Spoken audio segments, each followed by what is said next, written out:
The purpose of the Global CFO Council is to provide an educational and networking forum for senior financial executives in order to share best practices, discuss current financial issues, and to learn about current topics related to the performance of their jobs. Membership is open to senior financial executives including CFOs, financial VPs, and treasurers. We hope that you'll become a member of the Global CFO Council today. To join, please visit the membership tab at globalcfocouncil.com. I'm going to introduce you, and then I'm going to hand the mic. And some of this may or may not be true. First of all, thank you for sending me your bio. I don't use the bio. I find stuff on the interwebs about you. John, do you pronounce your last name Yetzi? That's correct. Is the president of the Todd organization, specializes appropriately in business and executive benefits, expert in corporate-owned life insurance. I think you're also a certified public accountant. Have been, yes. Somehow wayward, got lost along the journey, and got into went to the dark side. Yeah. After one really bad tax season, and I think you live in Virginia, but you are from Pittsburgh. Is that correct? That's correct. And you are married. You have 3 kids, and all 5 of your tribe went to Virginia Tech. You got it. Go Hokies. Did they even get a choice? Like, did you say, hey, little John, you can do whatever you want in life? Or did you just drop They off did. at Virginia Tech? They all had their own choice, and the last one was like sweating it. Was she going to get in? It's gotten hard to get in everywhere. I didn't realize how much she would be upset if she hadn't gotten in. So good for her. And I think it's got to be related to you. John Yitzi is the director of recruiting at Virginia Tech. He's got to be your son, right? He was the director of recruiting for several years. Yep. He left in 2020. Wow. Well, congratulations. That's super cool. And last thing I know about you is, like I said, you are from Pittsburgh, and you are a long-suffering Pittsburgh Pirates fan. Is that true? That's very true. Well, very true. I'm going to mute myself. I'm going to pray for you and your team that they have just take a winning season. And I look forward to stop in the middle somewhere. I'll hit you with a few questions, and then I'll hit you with questions at the end. Great. That's great. And can you all see my first screen? Okay, great. Well, I appreciate you all having me today. I really just want to start off by going through what we're going to talk about today. First thing we're going to do is we're going to talk about an overview of what is corporate and life insurance. Okay. Secondly is I want to give you a primer on the varying types of non-qualified deferred compensation plans that exist. There's a lot of confusion when folks talk about these things that I think would be helpful for you to get a glimpse as to what the different versions would be. Third is I want to go through a case study with you so you get a kind of a flavor of what a real live case looks like. And then lastly, how we can help you, okay? And as I provide you this education today, I'd ask you to consider these 2 very important questions. How uncomfortable would you be if you knew your company had no formal business succession plan? Okay. And secondly, considering today's tight labor market, how confident are you that your current compensation and benefit plans will attract, retain, and reward your most important people long term?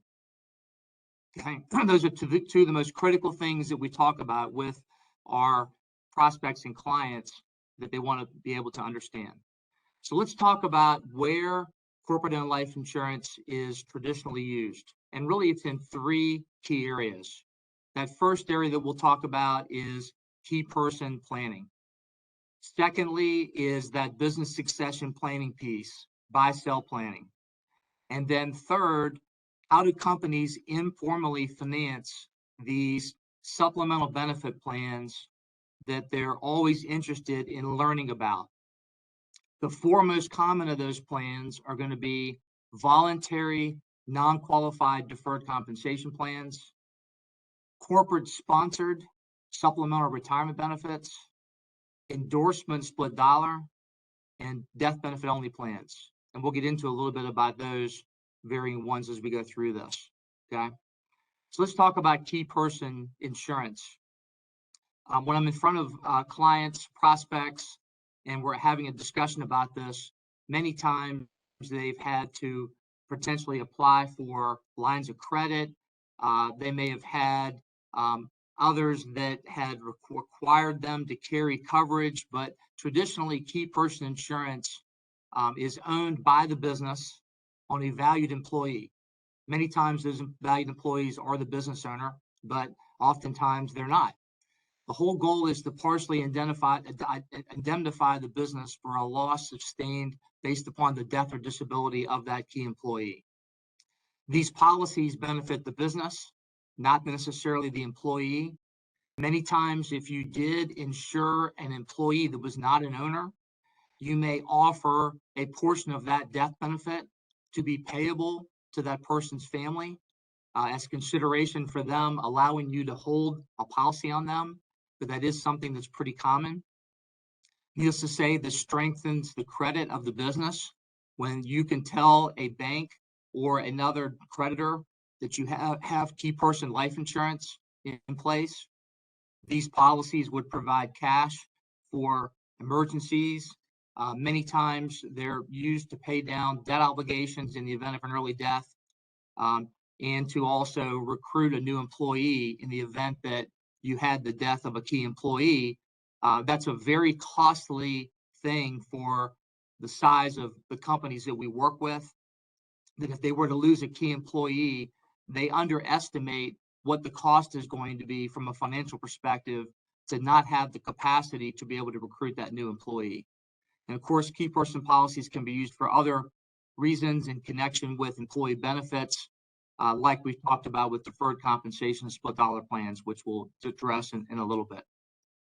So how does, in practicality, key person life insurance work?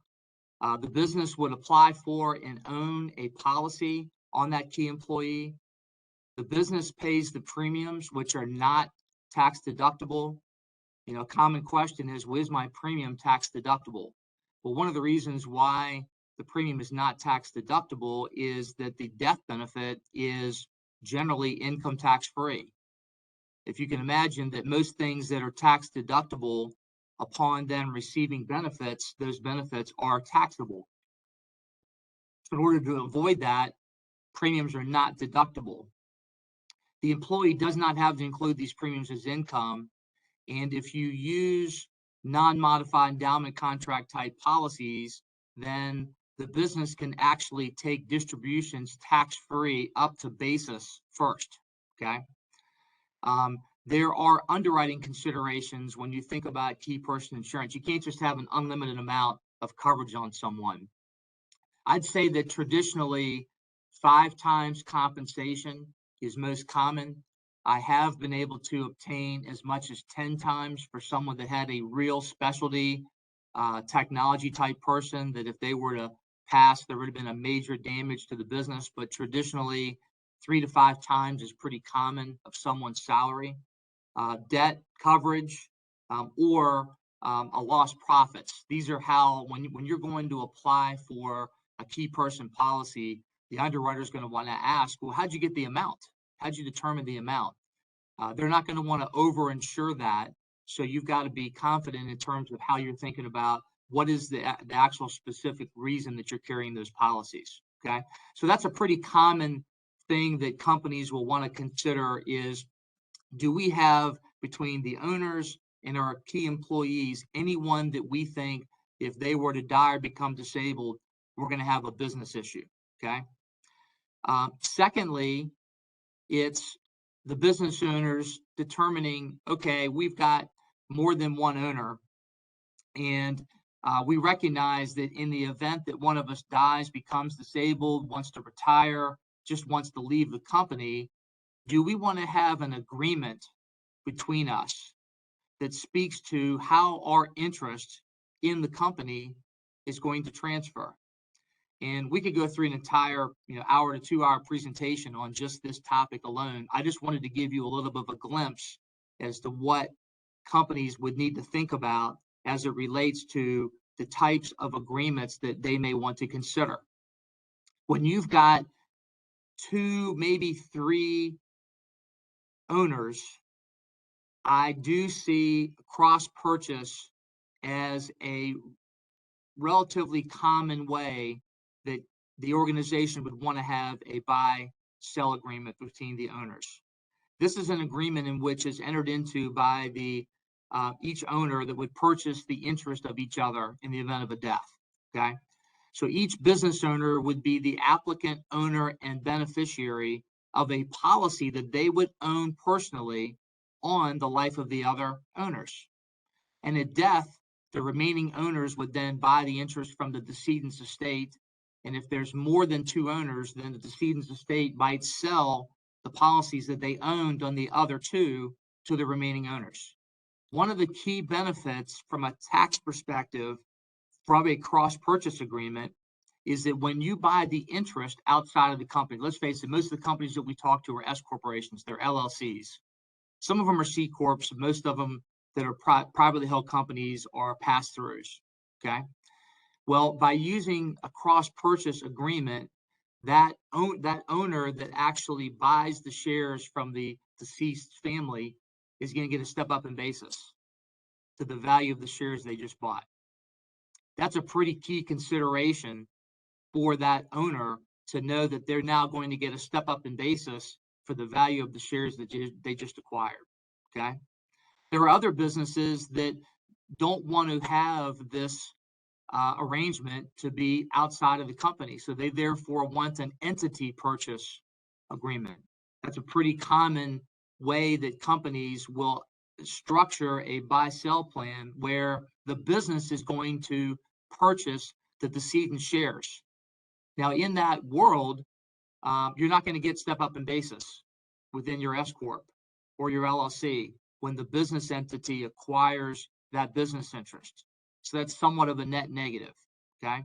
However, if you can imagine, if you've got more than 3 owners in the company and I've got to go out and buy a policy on each owner other than myself, just do the multiplication. If there's 3 owners, that means there's got to be 12, there's got to be 9 policies. If there's 4 owners, there's got to be 16 policies and so forth and so forth. It becomes very difficult and problematic to really administer something like that. So entity purchase is pretty common when you've got more than a couple of owners, and the business would then apply for the coverage. The business receives the proceeds and buys the interest, and then the remaining owners now own the company proportionately to what's left. So if I was a 5% owner and a 20% owner was the past, I'm going to get my 5/80ths of that 20%. That's now going to be my share. Okay. One problem you run into in a family-owned business is that mom and dad may have gifted stock down to the kids, and they don't think about this. And it may be, let's say there's 2 kids, and they decide to gift part of the company to those 2 kids, and one of them dies before they do. In an entity purchase situation, guess what? Mom and dad just ended up back with stock they didn't want to get back.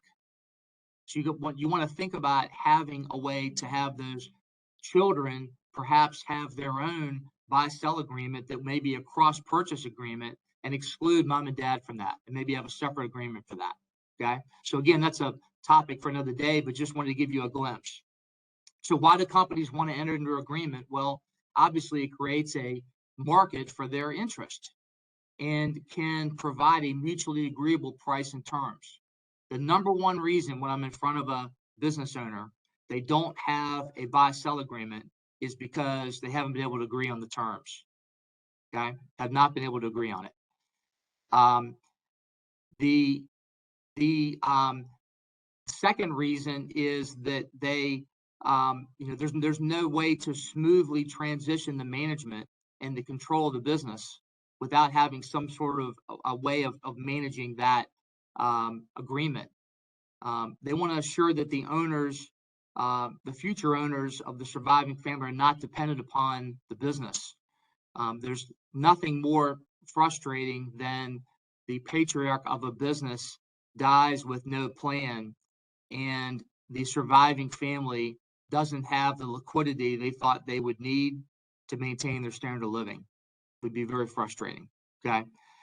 It does provide liquidity to pay for estate and settlement taxes. State taxes are due in 9 months. If your business is 80-90% of your net worth, and you don't have a plan to transition that stock that then can create a liquidity event, then there's going to be a problem when you have that cash call. Okay. Often, by having a buy-sell agreement, you can now establish the value for your business interest. It's hard for the IRS to dispute an estate tax value if you have a arm's length transaction with an unrelated party. If you've got a related party, it's your children or whatever the case may be, and you undervalue what your interest is to think you're going to get away with a lower estate tax value, you're not. They're going to come in and they're going to revisit that because of the fact that you had related parties. Okay. There's so much discord in litigation you can't even imagine when companies don't have formal documentation. Do you need to fund your buy-sell agreement with life insurance, with disability insurance? No, you don't need to do that. You could have a formal agreement, and the agreement says that in the event someone dies, if we have no life insurance, there's going to be basically a debt. There's going to be a liability that's going to be put on your financial statements with interest. Banks are not going to like that. They're going to say, what's this liability that all of a sudden appeared? Well, we didn't have a formal plan to buy out John's stock, but we had in our buy-sell agreement a note structure. So now we've got to pay John's family over 5 or 10 years, and we had to account for that liability. Okay, not necessarily a good result, but it is possible. Okay, so using life insurance will assure that the business interest is at least partially, if not fully, paid for. Certainly can provide the funds to purchase the business interest, whatever it costs for the premium, which is significantly better than the cash flow and earnings it's going to take to buy that same person out. Avoids the negative impact of working capital that we've talked about. It's simple and effective way of funding this compared to just putting a sinking fund on your balance sheet or paying as you go. I call it the Social Security syndrome. Sounds good, doesn't work in practicality. And if the business interest is purchased during the insured's death, then if there was policies in place that had cash accumulation, that cash accumulation could have been used to pay for a down payment, or I'll even see businesses maintain that policy knowing that one day they're going to recover the cost of buying out John from the death benefit. Okay, that's a common way that companies will use life insurance. What specifically are the financial advantages to corporate-owned life insurance? And there are several. The first of those is that life insurance cash values grow with no income tax. So they're growing tax deferred. Any death benefits that are paid income tax free. We just talked about that. The premiums are not deductible, but death benefits are payable income tax free. Unlike other alternatives, if you withdraw money from a life insurance policy that has cash value and that policy has gain in it, the money comes out basis first. There's no other financial tool that you'll own that you can actually access the basis first before tapping into the gain. Okay, and effectively, once you've taken out the basis, some may even choose to borrow out the gain and not pay taxes on it, knowing that at the death of the insured, that loan is going to come off of the death benefit and the remainder is also tax-free. So it's kind of the trifecta. At that point, you would have had no tax at all. You get favorable accounting treatment because unlike other assets that you may book on your financial statement, you're going to have to book an unrealized tax, either a tax asset or a tax liability for assets that you own alternatively. So if you've got a mutual fund on your books to offset deferred compensation liabilities, and that mutual fund has unrealized gains, guess what? You've got to account for the inevitable taxes you're going to owe on those unrealized gains. with life insurance, you get favorable accounting treatment. You don't have to do that. Okay. When using variable life insurance, you get access to a broad asset class of investments that you can use, and you get to tax manage those inside the policy, just like you do inside your 401k. You don't get the opportunity to do that with actual mutual funds. When you trade a mutual fund for another mutual fund, that's a taxable event. When you do it inside of life insurance, that's not a taxable event. Significant advantage. Everything that we do is institutionally priced. We're not talking about you getting a policy, bought to you by some, just retail person that you may buy a policy from. This is institutionally priced. There's ease in administering these programs, and very, very important, guarantee issue underwriting is possible. Okay. So what is guarantee issue underwriting? Well, in certain conditions, life insurance can actually be made available to you without underwriting. And when I bring this up to companies that have gone through the pain of every time they added a new shareholder, or every time they wanted to insure somebody else key person wise, how frustrating it is for them to go through a 4 to 6 month process to have them go through underwriting. And now they may learn things about them medically that they didn't really want to know. Okay. How do we avoid this? How you avoid this is if you can get to a certain scale, then every life insurance company we work with will provide some layer of guarantee issue underwriting. So imagine if we had 20 people who were looking to insure into a benefit plan, then one carrier may give us the capacity to have as much as $1.2 million of death benefit per person with 2 questions. Do you smoke, and are you actively at work? Those are the 2 questions. Okay. Other than that, you are then receive a policy, and the company doesn't have to go through the pain and effort of insuring folks. So when I'm talking to privately held companies that may not have 10 shareholders, maybe they have 5 or 7 shareholders, we're going to be thinking about, do you have anybody else in your company, key person, that we ought to be thinking about insuring to get us to 10? Okay. Just simply to help solve for getting some level of guarantee issue underwriting, which is incredibly valuable to companies. Okay. There are some IRS requirements that are important for you to understand. Back in 2006, Congress codified the advanced uses of corporate-owned life insurance. 101J is the code section. That code section says that if you want to insure employees, you must notify the employee of your intent to buy a policy on them. They must consent to that purchase for the amount that you're considering buying on them prior to that policy being issued. And either of the following has to be true at the time of death. Either that employee had to have been employed anytime during the 12 months prior to death, or that employee at the time the policy was issued was a director, they were a highly compensated employee, or a highly compensated individual. Traditionally, when you think about that definition, the formula, it's the top 35% of your company. If you're insuring more than, so if you've got 100 people and you're insuring more than 35 people, then someone's going to question that. Okay. Annually, you actually must notify the IRS through your tax return that you own corporate-owned life insurance policies.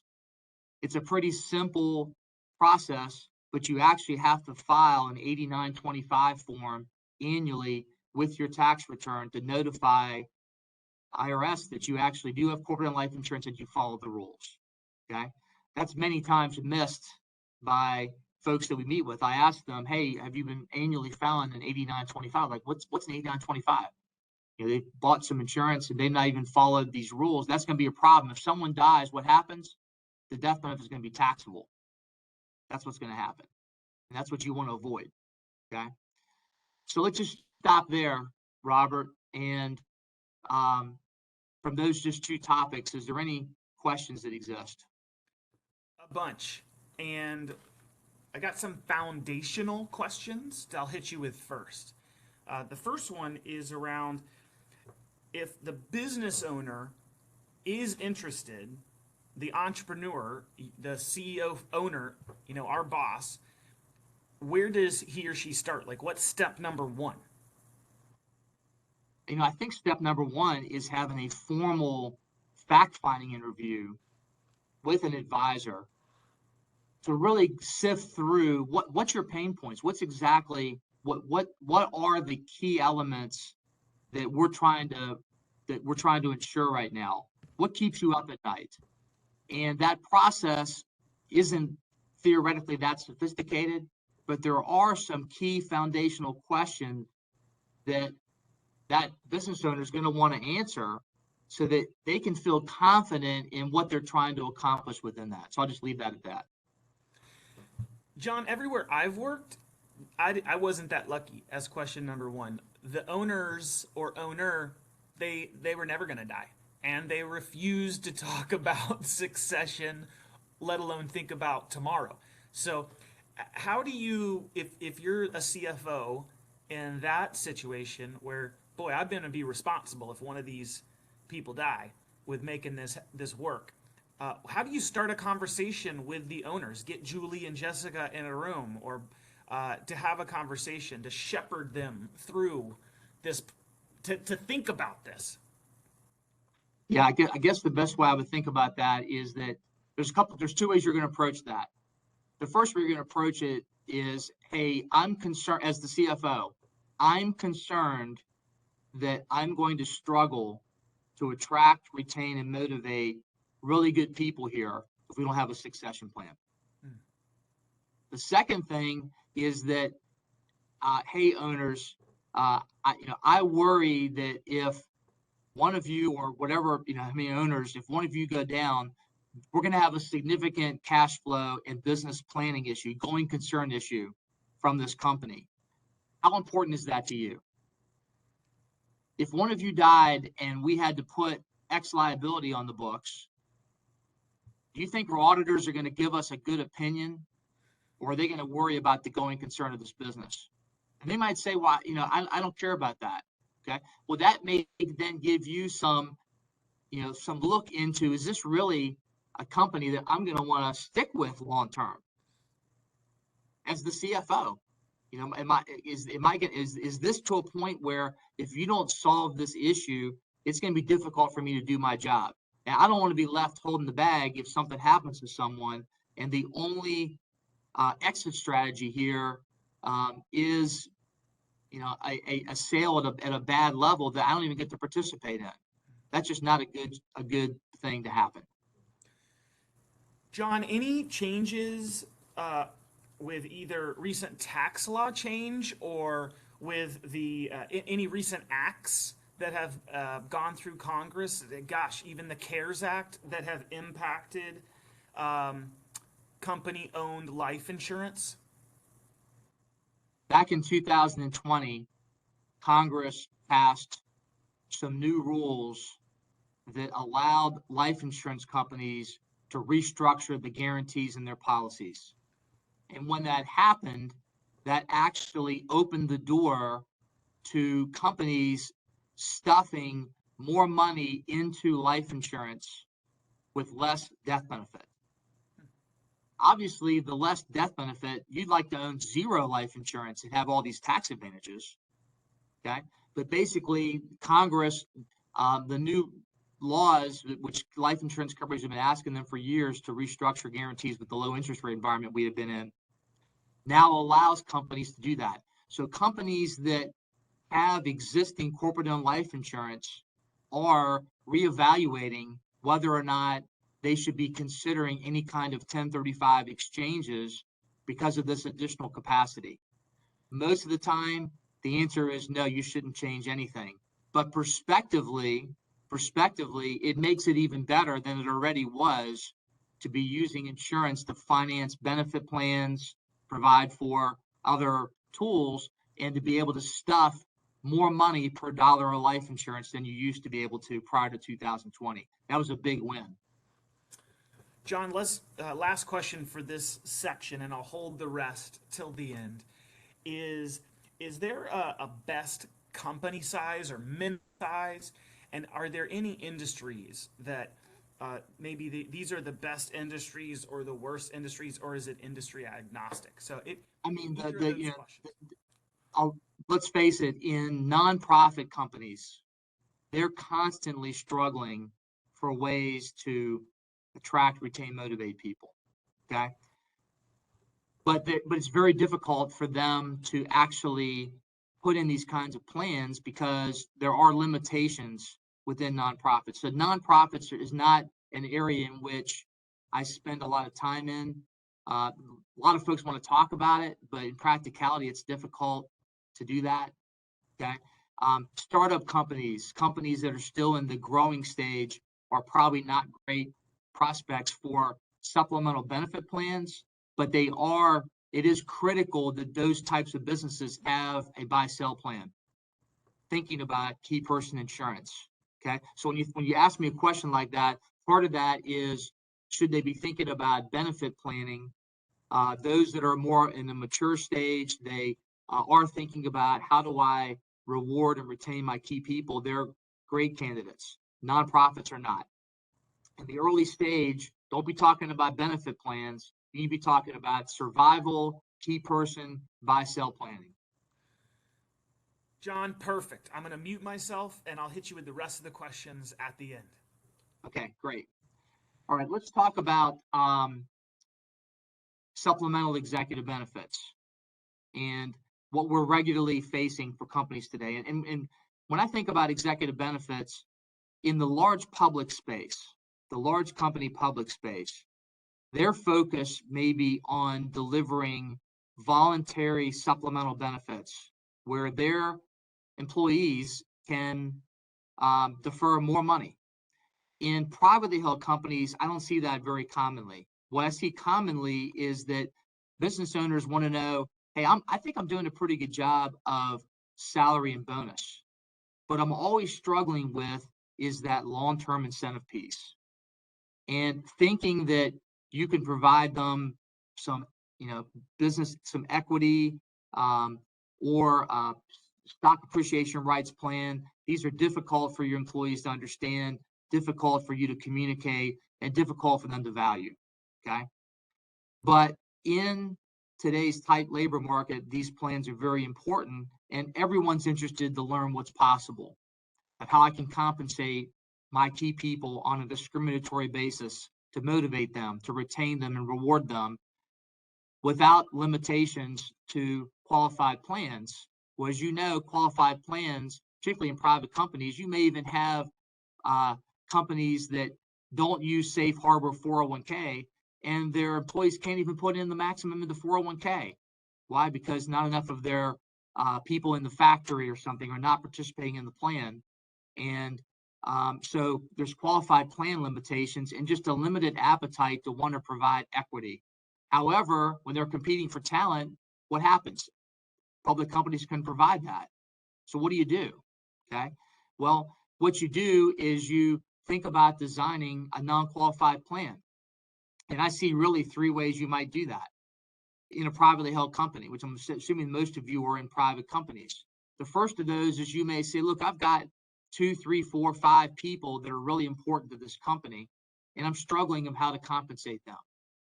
And I might say to the business owner, well, have you ever thought about treating them like an owner that you literally, based upon performance, designed a way for you to provide them an award? I'd say typically 15 to 40% of their salary that would go into a performance-based retirement plan, that in order for them to ultimately receive that award, they had to stay with you for a certain amount of time, a vesting schedule, 5 years, 10 years, 15 years. Now your employee is beginning to think, okay, I'm a valued employee. I'm getting something special that no one else is getting. But that contribution could be performance-based, and that's pretty common. The second thing is you might say, hey, Robert, I'm going to design a supplemental retirement plan for you that if you stay with me to 60 years old, I'm going to give you 25% of your salary for 10 years. Or I'm going to give you a set amount, $30,000 a year for 10 years. And so if you stay with me till 60, you're going to invest in that, and I'm going to start paying that out to you when you were to retire. Okay. Those are common ways in a private company that you want to incentivize a non-owner and compensate them with a supplemental benefit. Okay. Elective employee deferred compensation is not common in smaller private companies. Now, however, in large private companies, let's call it 200 million and more, $250 million company or more, that they've got several highly compensated people in there, and they're only able to put $20,000 into 401k. And those employees are saying, this is frustrating. Okay. A company could entertain establishing a voluntary deferred compensation plan that allowed their key employees to defer more of their pay above and beyond what's in 401k. Okay.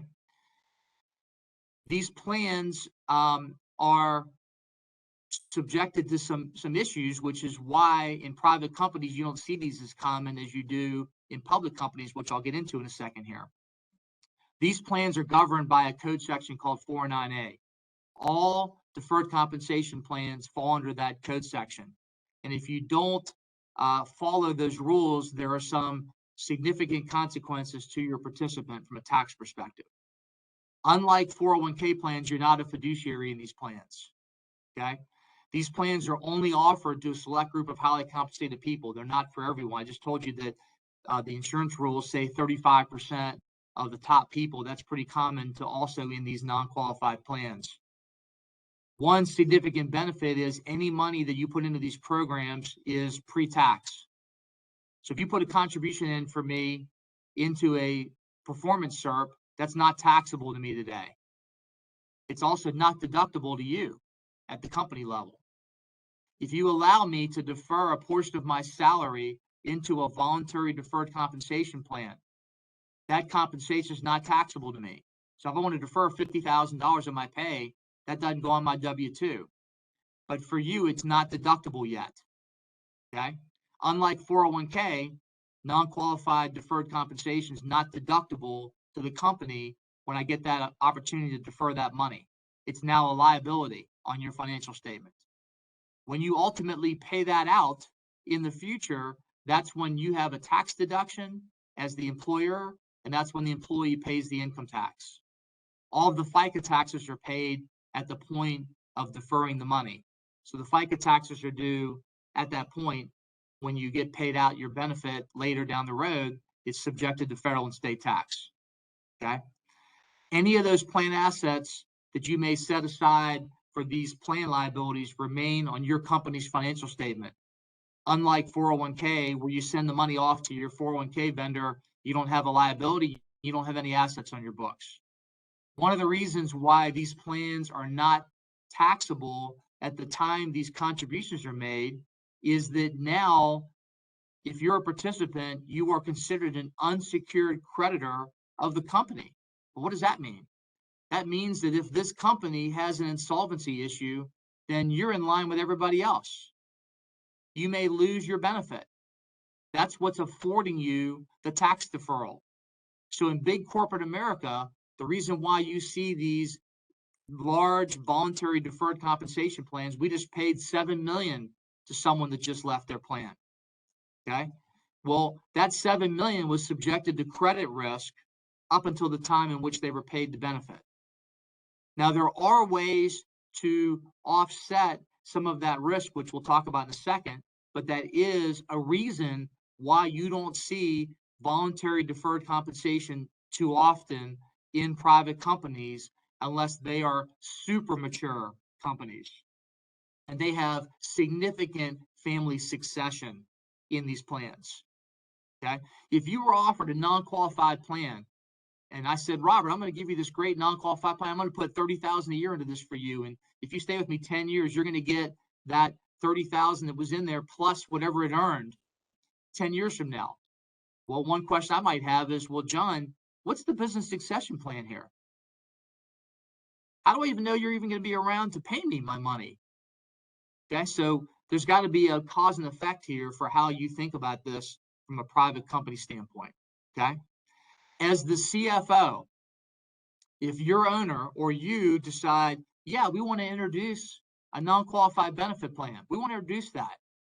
Okay, great. We just created the liability on our financial statement for the future payment that we're going to have to pay out to those executives that we put this plan in, whether it was company money because this was a company sponsored retirement plan, or it was employee money that we allowed our employees to defer a portion of their pay above 401k.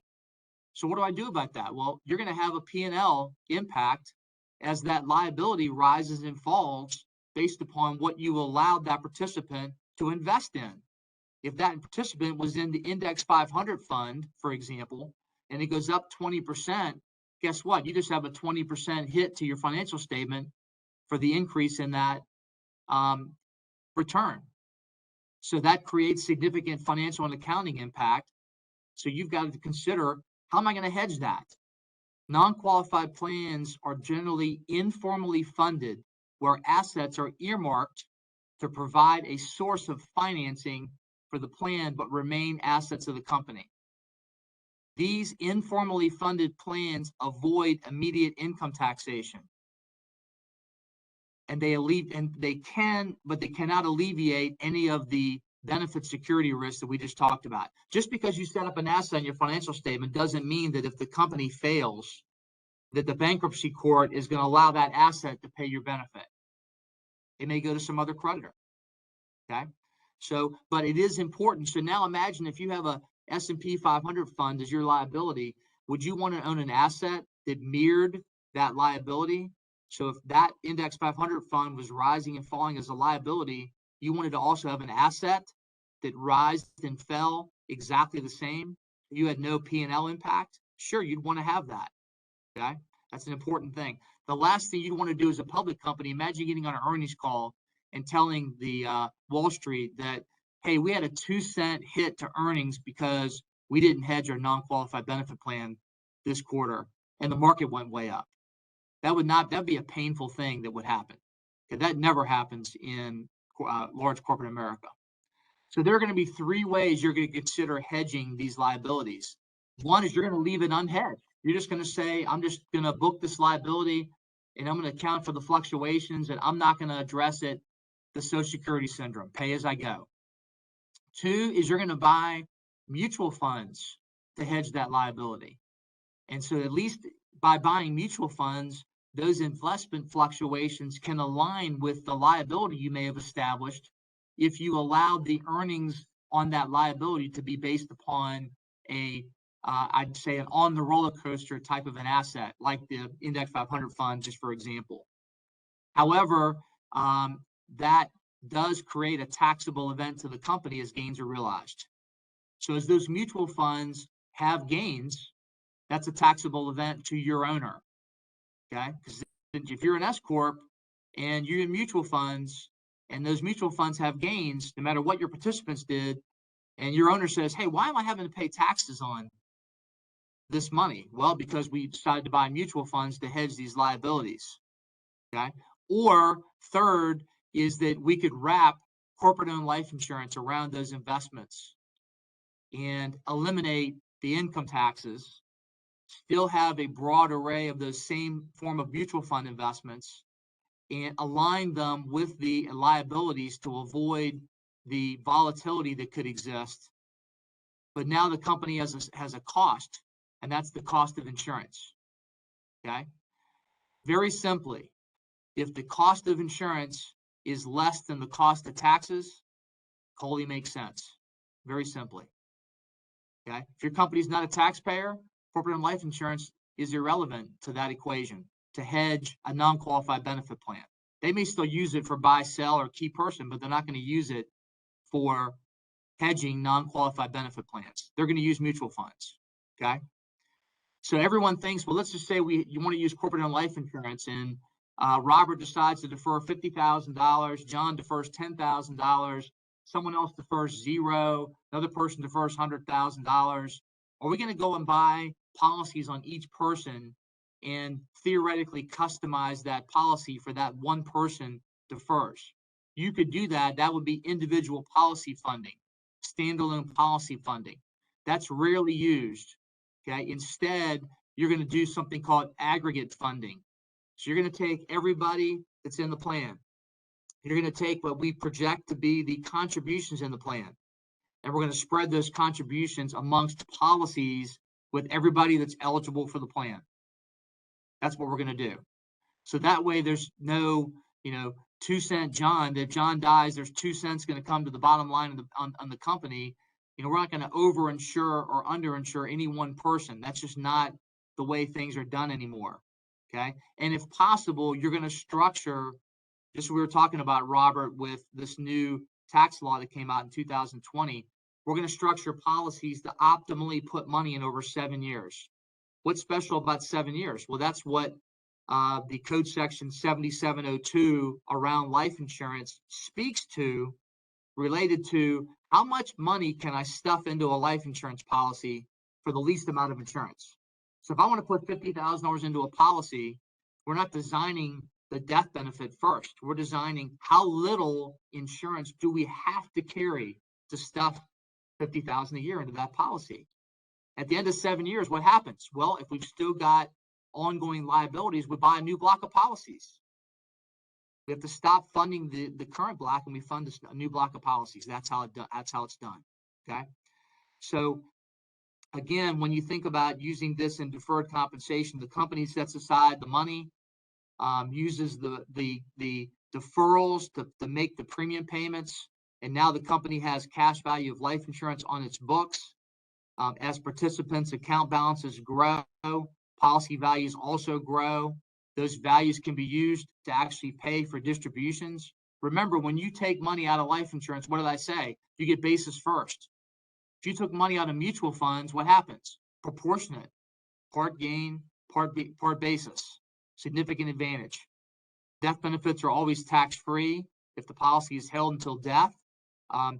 Many times you might say, well, gosh, does the employee uncomfortable being insured for this policy to offset these benefit liabilities? Well, one way to overcome that is you could actually give them a little bit of the death benefit. Hey, Robert, if you die while you're actively employed, we're going to give your family $100,000, $50,000 of this death benefit above whatever your balance is. Okay, that's pretty common. Corporate-owned life insurance allows companies to recover all of the cost of these plans. Public companies want to recover the cost of the contributions, which are the premiums, the benefit payments, and even the corporate cost of money.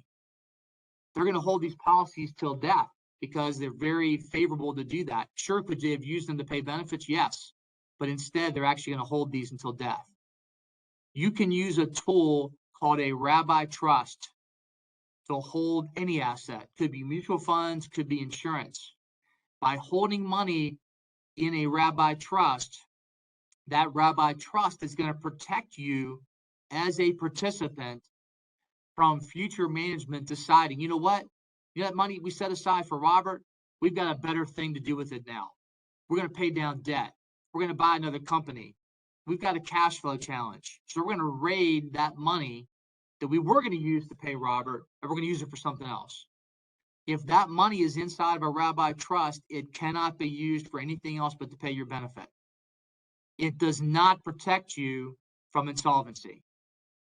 Now, in my 25 years of doing this, I think I've seen 3 significant public companies go bankrupt. And in all 3 circumstances, the bankruptcy court gave the participants 100 cents to the dollar because that money had been set aside inside of a rabbi trust. No guarantee that could happen in your situation, but it does add a layer that we view as pretty important. Okay. So what's the financial economics? Very simple. If I were ever to just show somebody one slide, this would be it. Okay. If you had a 7% return in your employees' return from what they invested in a deferred compensation plan, and you had to make a decision, do I want to use insurance, do I want to use mutual funds? And you were even in a 25% corporate tax rate. That meant you were a C Corp today. Then the economies of scale say that you're going to have about a 20% yield advantage by using insurance versus mutual funds. There's no free lunch. The drag inside of life insurance, if structured properly, should be about 60 basis points. The drag to taxes would have been 1.75%. Remember, most of you are S Corps, LLCs. Now take that 25% rate and make that 45%, perhaps even 50%, depending upon the state you're in, and the gap even widens. Okay? So it just comes down to whether you're a taxpayer and what to optimizing the efficiency of corporate and life insurance. Okay? Let's talk about a case study briefly. So I get asked to go visit a company. They're in the building construction industry. They had 300 employees doing $30 million a year in revenue. They had 5 unrelated owners, but one of them owned 51% of the company. They've had an operating agreement that was written in 2009, yet there was no formal funding in the plan. This was 2019, this case happened. We valued the company at about $6.5 million. Even though the actual fair market value was higher, they valued it at book value. That's how they wanted to value that in their buy sell, which we talked about. Is that still what they wanted? And they said yes. Okay. There was no formal succession plan per se, but the goal, what had always been for this business to continue past the first generation. Okay. And they did identify a couple of key people that could be future owners and future leaders in the company. So when I met with the 51% owner, and because of course they're driving this entire decision, I had met with 2 of the minority owners that were frustrated that there was no plan. They were worried because this was the lion's share of their net worth was this business. And they were frustrated that the 51% owner didn't want to do anything, hadn't wanted to do anything. So we had to figure out why was that, okay? And the first thing I did was explain to that owner, hey, what is the cost of you doing nothing in order for even your 51% to be acquired? And when I did the math, it was going to take $80 million of revenue just to retire his 51%. Well, that's almost 3 years worth of income. How possible was that going to be? Or was this business going to have a major issue if there was no plan around this? Okay. So one of the key things with owners is telling them, look, hey, there's a cost of doing nothing, but there's also a benefit of you doing something. So the 51% owner says, okay, I get that, but I have another problem. The problem is I don't like needles. And part of the reason that I've not done anything yet is that I don't want to have to go through underwriting. I don't want to have to, I'm healthy, but I don't want to have to go through the process. It's just too painful for me. So what I had to do is I had to figure a way, okay, well, is there a way for us to get this company to a guarantee issue environment where we could provide guarantee issue, and now this owner doesn't have to go through medical underwriting? That was a key issue. And for those key employees, how might we provide them a benefit plan to help them retract, re-rein, and reward them? So what I ended up doing was doing a plan where I did guarantee issue on the 5 business owners, where I at least was able to solve a significant portion of their liability, and then did a simplified underwriting process on the main owner without him having to get stuck for blood work and things, and got them at least a lion's share of his liability covered from insurance, and provided them a flexible solution that gave them also the ability to modify their cash flow over time, and then complemented that with policies on their 5 key employees that gave them a life insurance benefit while they were working. But if they stayed 10 years, they were going to get an award that likely was going to give them the ability to have some down payment to buy the company. Okay. We can go through a whole process about how we got to that, but that's generally how we got through that planning solution for them that helped the owners and it helped the key people. Okay. So how can we help you? These are the types of companies that we serve: large middle market companies, banks, construction companies that have surety bond requirements, large universities. So unlike other nonprofits, large universities that pay people more than $1 million. There's a tax today that you have to pay, an excise tax. Coaches, administrators, whatever, legal organizations. These are the kind of people that we serve. We help in expertise, either working on the business plan. We may do this on a fee basis, or we may work in the plan. You've already got a plan and they're asking us for advice. So that's kind of the, Robert, generally what I would say we can be helpful today. John, I'm going to hit you rapid fire with questions, and I'm just going to read the first one so I don't mess this up. Subchapter S business owner is approaching 65 and considering retirement. There's $1 million key life insurance that exists with a cash value, surrender value of $700K. What is the best time and best way to get the cash value to the owner? Well, does the owner have basis in the company? Okay.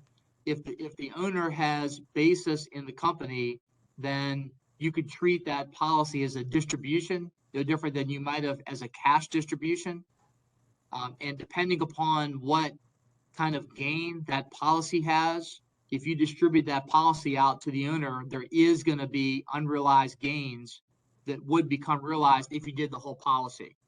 So you've got to look at what is the basis to the cash value. Is there a way for him to buy that policy out of the company versus having it being distributed? But I would tell you that many times these business owners have a significant amount of AAA basis in the company, and that would be the most effective way to do that. I got one. This is my question.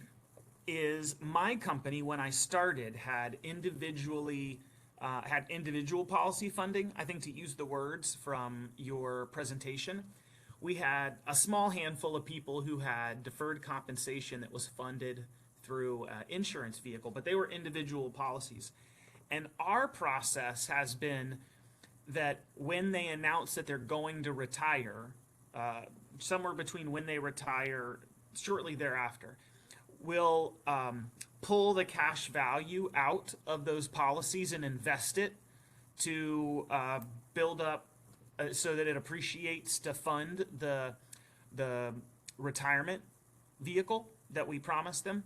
And I'm not sure how efficient or if that's best practice. That's just something that was done before I got there, and we've been doing the same thing. I mean, you would think that why would you just design the same vehicle inside of insurance versus outside of insurance? And when it comes time to pay the benefit plan, you could have then chose to have used cash flow or the policy values, which would have been a much more efficient way of thinking about it, because you'd already paid most of the insurance expenses. You still had a death benefit there. So if the person were to die, the company now received cash to fully pay out the rest of the award. They didn't die and they lived. The company had a way to more tax efficiently draw down money from inside the policy versus reinvesting it now in a taxable investment that creates another layer of taxation to the owner that didn't have to exist. Well, this has been fantastic, John, and every time I hear a presentation from someone on this subject, I realize having the right partner is absolutely critical. This is complicated, and it's easy to do it wrong. Way easier to do it wrong than it is to do it right. And my tax folks don't know anything about this. And so it is key, everybody, if you are on this journey or you are thinking about being on this journey, you need a partner, and nobody would be better than John. This has been fantastic. John, I've learned a ton. I got 2 pages of notes, and I really appreciate you taking the time to speak with us today. Yeah, thank you for having me. Everybody have a great day.